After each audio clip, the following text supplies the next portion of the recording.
বাতের মধ্যে 3.5 হাত লম্বা চুল দেখে গা শিউরে উঠল। নতুন বউ, এখনো তাকে পুরোপুরি বুঝে উঠতে পারিনি। কিছু বলা উচিত হবে কিনা বুঝতেছি না, তবুও সাহস করে বলে ফেললাম, বাতের মধ্যে একটা চুল পাইছি। বউ তখন বলল সরি, আমি বুঝতে পারিনি বলে চুলটা নিয়ে গেল। মনে মনে বললাম মেয়েটা লক্ষ্মী আছে, নিজের ভুল বুঝতে পেরেছে। 1 মিনিট পর বেডরুম থেকে এক গাদা চুল নিয়ে এসে তরকারির মধ্যে চুবিয়ে দিয়ে বলল, এবার ঠিক আছে। আমি হা করে তার দিকে তাকিয়ে থাকলাম। এমন অষ্টম আশ্চর্য মেয়ে আমার বংশের কেউ দেখেনি। একটু অভিমান নিয়ে বেডরুমে চলে গেলাম। রাতের খাবার আর হলো না। বেডরুম থেকে থালা বাসনের মিউজিক শুনতে পাচ্ছি, বুঝাই যাচ্ছে সে রেগে আছে। অথচ রাগ করার মতো আমি কি কিছু বলেছি? কি এক বিপদে পড়লাম। বিয়ে তো নয়, এ যেন এক মধুর জ্বালা। হঠাৎ বাসন ভাঙ্গার আওয়াজ কানে এলো। পা পিছলে পড়ে গেল নাকি? দৌড়ে কিচেনে গেলাম। গিয়ে দেখি সত্যি সত্যি আছাড় খেয়ে পড়ে গেছে। হাত ধরে টেনে তুললাম।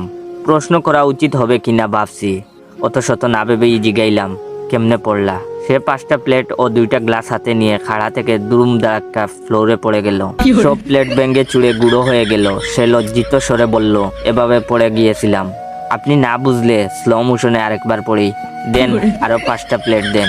আমি থপদা মেরে তার দিকে তাকিয়ে রইলাম। সে মুচকি হেসে বলল, প্লেটই তো ভাঙছি, হৃদয় তো আর ভাঙ্গিনি, এত চিন্তার কিছু নাই।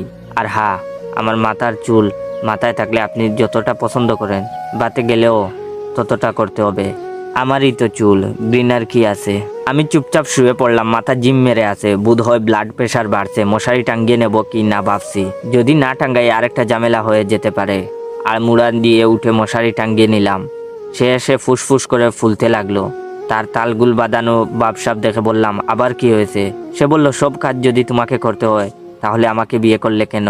আমি কি সামান্য মশারিও টাঙ্গাতে পারি না? তার 180 ডিগ্রি অ্যাঙ্গেলে পোল্টি মারা দেখে আমার যার পণ্যাই অবস্থা হলো। সে আজ থেকে আর আমার সঙ্গে শুবে না, কিছুতেই না। 1 ঘন্টা আধ্যাত্মিক তেল মারলাম, তারপর কিছুটা শান্ত হলো। কি যেন কি মনে করে আমার পাশে এসে শুয়ে পড়লো। পরের দিন সকাল 7টায় আমার ঘুম ভাঙলো। একটু পরে রেডি হব, অফিসে যাব। নাস্তার কথা বউকে বলবো কিনা ভাবছি। সে দেখি বড় ভাবির ছোট পুলাকে স্কুলে যাওয়ার জন্য রেডি করে দিচ্ছে। বাহ, কি সুন্দর দৃশ্য! কত না লক্ষ্মী বউ আমার, হুদাই তাকে ভুল বুঝি। বউয়ের কাছে গিয়ে দেখি পুলাটায় চোখ বুঝে কাঁদছে। সেও হাঁটু গেড়ে কি যেন কি করছে। আমি বললাম, কি সমস্যা, ও কাঁদছে কেন? বউ আমার আমতা আমতা করে বলল, ইয়ে না মানে প্যান্টের চেইনে তার ইয়েটা আটকে গেছে। আমিও মুখ ফসকে বলে ফেললাম, কিভাবে?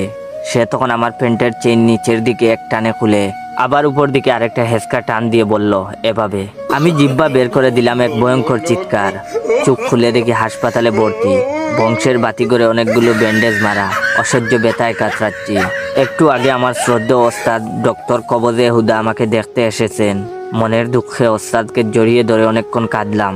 কাঁদতে কাঁদতে বললাম, ওস্তাদ, মানুষ বিয়ে করে কেন? ডক্টর হুদাল লম্বা একটা দীর্ঘশ্বাস ছেড়ে বললেন, মানুষ বিয়ে কেন করে এটা জানার জন্য আমিও একবার বিয়ে করছিলাম, কিন্তু বিয়ের কিছুদিন পরে ভুলে গেছি বিয়ে কেন করছিলাম।